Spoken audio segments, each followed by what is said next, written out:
ሰራተኛዋ አደይ በባለፈው ክፍል 36 ላይ አደይ ከደብ ጋር ያላት ፍቅር ደብ በየጊዜው ክችን እየመጣ በማያስደነግጣትና በሚሰራቸው አክቶች ለፍቅር የራስ ምታት የሆነችባት አደይ ከደብ ጋር ፍቅሩን ላለመቀበል ያደረጋት የፍቅር ደብን ማፍቀር ሳይሆን አይቀርም። ያልሆነ ይህ ፍቅር ትወድሃለች፣ እኔን ራቀኝ፣ እኔ ተራ ሰው ነኝ። ስለዚህ ፍቅርን ስሜቷን ወይም ፍቅሯን ብትረዳት ኖሮ ይህ ሁላ በደል አታደርስብኝም ነበር። እኔም ሰርቼ እናቴንም ሆነ እህቴን ለማሳከም ኑሮዬን ለመምራት በሰላም እችል ነበር ብላ ብትለምነውም የእሷ መሰቃየት ሳይሆን የእሱ ፍቅር ስለሆነ የታየው በየጊዜው ክችን በመሄድ የምትደነግጠው አደይ ፍቅሯን ከደብ ላይ ያነሳች ይመስላል። ደብ ግን እሷ እንደዛ ብትለውም ከእሷ ጋር ያለው ፍቅር እያደር እየጎላና ራሱን መቻል እንዳቃተው 24 ሰዓት ሙሉ እሷን ማየትና ከእሷ ጋር ማሳለፍ ያለው ፍላጎት ቢነግራትም ካለችበት ሁኔታ ልትረዳ ወይም አምና ልትቀበለው እንዳልቻለች አይተናል። ባርኮቴ ግን ፍቅሩን እፍና አድርጎ ራሱን መጉዳቱን መርጦ ብናገራት ትሸሸኛለች እያለ ከዛሬ ከነገ እያለ ፍቅሩን አፍኖ ያዘው።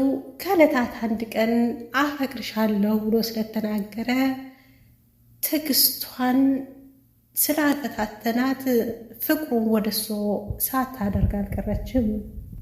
ግን ምን አሉ ደብ አደይ የባርቆቴ ፍቅረኛ መሆኗን ሲሰማ እውነት አምኖ ተቀበለው ወይስ ባርቆቴን ወንድሜ ብሎ አደይን እንዳፈቀረው አስቀድሞ ነግሮት ስለነበር እኔ ብነግረው እሱ ወሰዳት የሚለው ነገር ያቀያይማቸው ይሆን?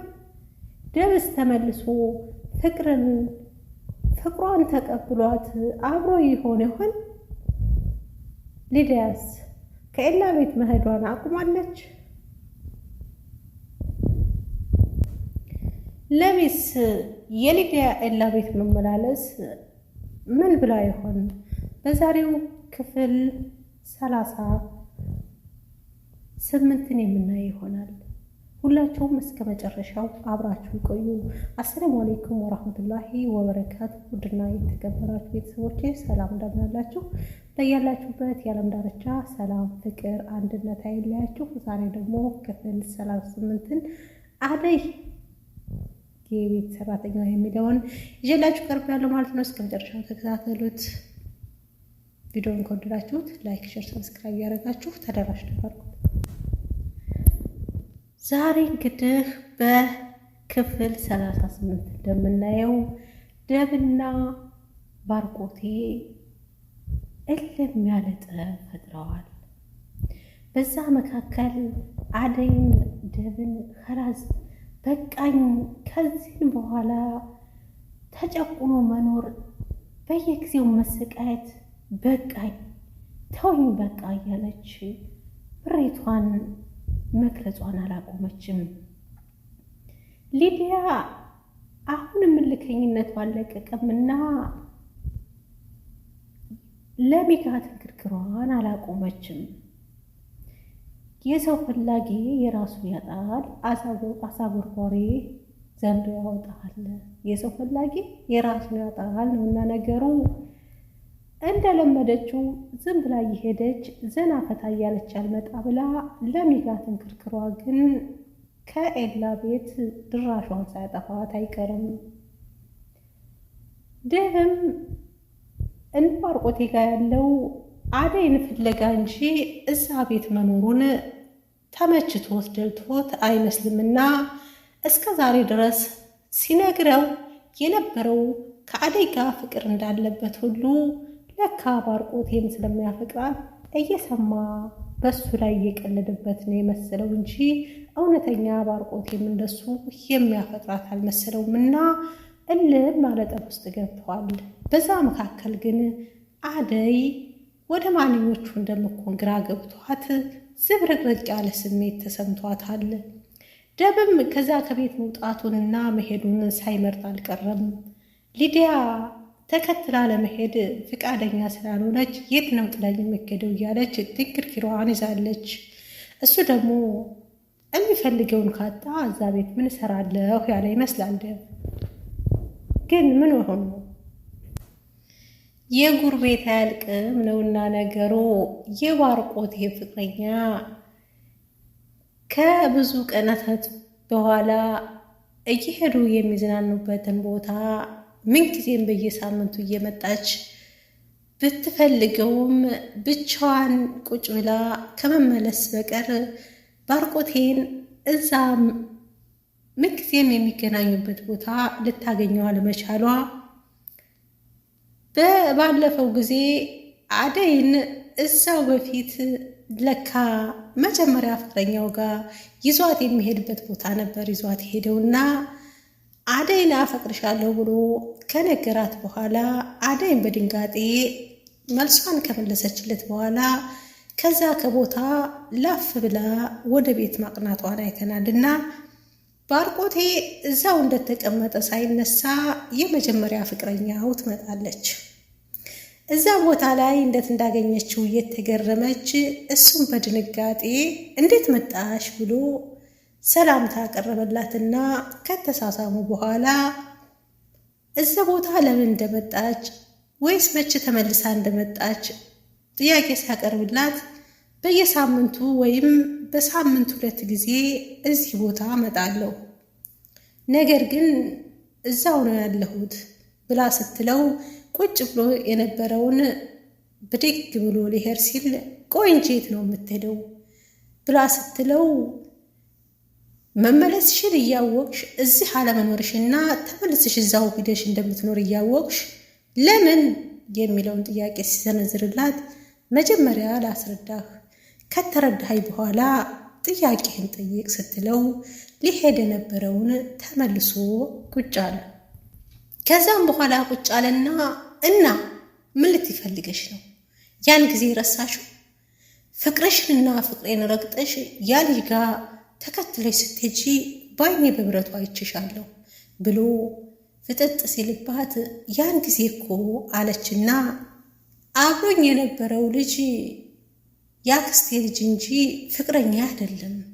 ደግሞም ያክስቴ ልጅ ነው ብዬ ብነግርህ ቤተሰቦች ጋር እንድሄድ ፍቃደኛ ስለማትሆን ስለማትፈቅድልኝ ነው ዝም ብዬ ሄድኩት እንጂ ፍቅረኛ የሆነ ወይም ፍቅረኛ ኑሮኝ አይደለም ብላ ስትለው የነበረው ስሜት ገርገብ ባለና ሊያዳምጣት ወሰነ። ማለት ያ ልጅ ባልሽ አይደለም አላገባሽውም ማለት ነው አለና ለስለስ ብሎ ሲጠይቃት ያኔ ባል አይደለም ግን እንዳልነግርህ ለመሄድ ስለምትከለክለኝ ነው። ከሄድኩም በኋላ ደግሞ አክስቴ ሞተችና አልተመቻቸልኝም፣ መናገርም አልቻልኩም። ለዛ ነው ይሄን ያህል ጊዜ የከረምኩት ብላ ስትለው ከዛም በኋላ ገርገባልና ያን ጊዜ ስላልሰማሁሽና ስላልተረዳሁሽ ለምን ብዬ ስላልጠየቅኩሽ ግን ይቅርታ አድርግልኝ አለና ይቅርታ ጠየቀ። አንተማ ምን አጠፋህ ባርክዬ? ለእኔ ይቅርታ አድርግልኝ እኔ ነኝ እንጂ ያልተናገርኩት ብላ ስትለው ያን ያክል ጊዜ ሁሉ ራሴን ስወቅስ ለምን እንደዛ አደረግሽ ብሎ ሲጠይቃት ባርክዬ ይቅርታ አድርግልኝ መናገር ነበረብኝና ስላልተናገርኩኝ አንተ ሳትሆን ጥፋተኛው እኔ ነኝና ይቅርታ አድርግልኝ በማለት ጥያቄዋን ታቀርባለች። ከዛም በኋላ ግን ፍቅረኛ አለ ሆይ ብላ ስትጠይቀው ምን ፍቅረኛ እንኳ የለኝም አለና ዘወር ብሎ ፈንቸክ ሲል ውይ ተመስገን አለችና ከተቀመጠችበት ብድግ ብላ ሳም አደረገችው። ግን ባርቆቴ ያለኝ ነገር ውሃ ሊረመርምበት ይሆን ወይስ እንዴት ነው? ከዛም በኋላ ወደ እነ ለሚ ዞር ስንል ደግሞ ሊዲያ ቀበጧ ኤላ ቤት ዳ ቁጭ ብላለች።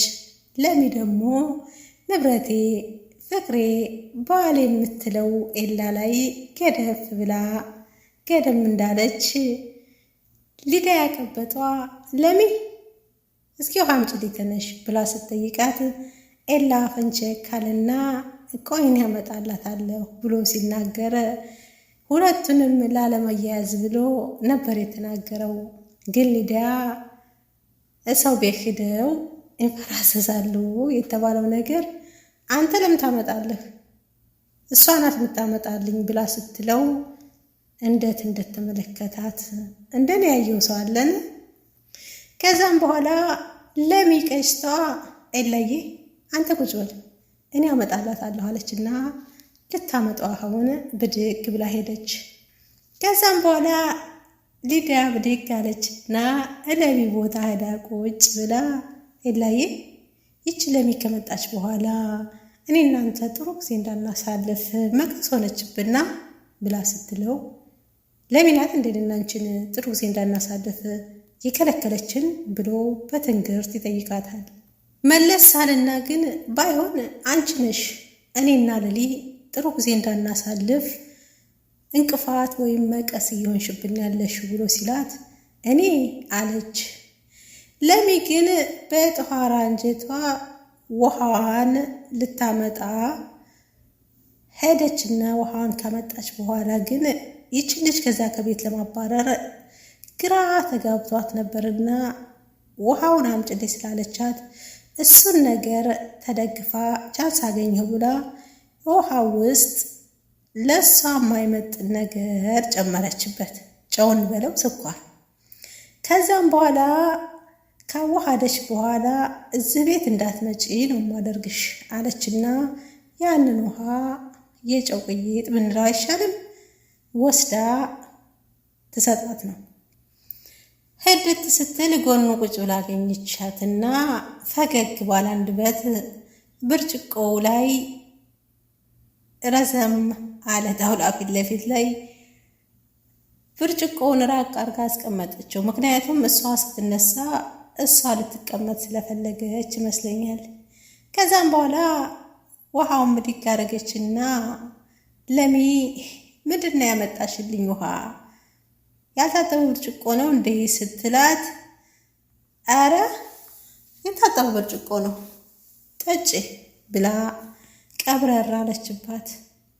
ሊዲያ ቀበጧ ሊበላል ያልፈላት ያን ውሃ ቀመስ ስታደርገው እውነትም ጨው ነው ምንድነው አንቺ ያረግሽበት አለችና የተጎነጨችውን ከተፋች በኋላ ያንን ውሃ ለሚ ላይ ሙሉ በሙሉ ትከነብለዋለች። ኤላ በንዴት ብድግ አለና አንቺ ምን እያረግሽ ነው አላትና ፍጥጥ ሲል በድንጋጤ የተነሳ ምንም አላረኳት ያመጣችልኝ ውሃ በጨው የተሞላ ነው ስትለው አንድ ጊዜ በጥፊ ያጮላት።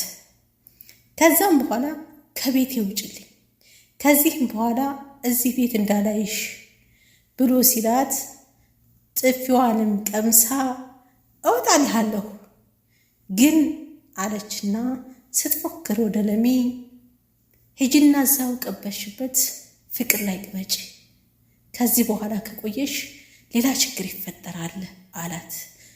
እልህ የተናነቀው ለሚ ብድግ ብላ ቆይ አንቺ ልጅ እዚህ ቤት መመላለስሽን አታቆሚም? ምንድነው ችግርሽ? ከኤላ ስርስር የምትሄጂው ለምንድነው ብላ ስትላት ከአንቺ ሌላ ስርስር መሄዳለ ብላ ስትል ሊዲያ ብሎ ጮኸ ኤላ። መልሷን አላቆመችም። ከዚህም በኋላ አላት ከልሊ ምንም ነገር የሚያዳርስሽ ነገር የለም አሁን ከቤቴ ቀጥ ብለሽ ውጪ ሲላት መቼስ የሰው ወርቅ አያደምቅ አይደለ ነገሩ የማይውሉበትም ቤት አያመሹበትም ነውና ውልቅ በሄደ ሳታንገራግር። እሱም ለሚን ማባበሉን ይዟል። ባርኮቴም ወደ መጀመሪያው ፍቅረኛው ተመልሶ ወደ እሷ ሊመለስ ወይም ፍቅሩን እንደነበረ ሊያድስ ያለ ይመስላል። ለማንኛውም ትቆያለሽ ወይስ እንዴት ነው ብሎ ሲያጣራት እሄዳለሁ ግን እመለሳለሁ ስትለው ግን አለ ፍቅራቸውን ማደስ እንዳለባቸው ፍላጎት ያላቸው ይመስላል። ግን አደይ ምን ያደርጋት ይሆን? ግን ምን ስትለው አይ ምንም አይደል መሄድ አለብኝ አሁን ልሂድና እደውልልሻለሁ በማለት ከተቀመጠበት ብድግ ብሎ ጉዞውን ቀጠለ። ከዛም በኋላ አደይ ስራዋን ክችና ገብታ ስራዋን ቀጥላለች። ደብም እንደለመደ ክችን መምጣቱን አልተውም። ግን ምን ተፈጥሮ ይሆን? ውድና የተከበራችሁ ቤተሰቦች ቀንጨፍ አድርገን ያሰማናችሁ የአደይ ሰራተኛዋ ክፍል 38 የመጀመሪያው ፓርት ነው። ቀጣይ ላይ ክፍል 38 ሙሉን ይዘን እንቀርባለን። አብራችሁ ተከታተሉ። ቪዲዮውን ከወደዳችሁት ላይክ፣ ሼር፣ ሰብስክራይብ ያደርጋችሁ አበረታቱን። በያላችሁበት ያለም ዳርቻ ሰላም፣ ፍቅር፣ አንድነት አይለያችሁ። መልካም ጊዜ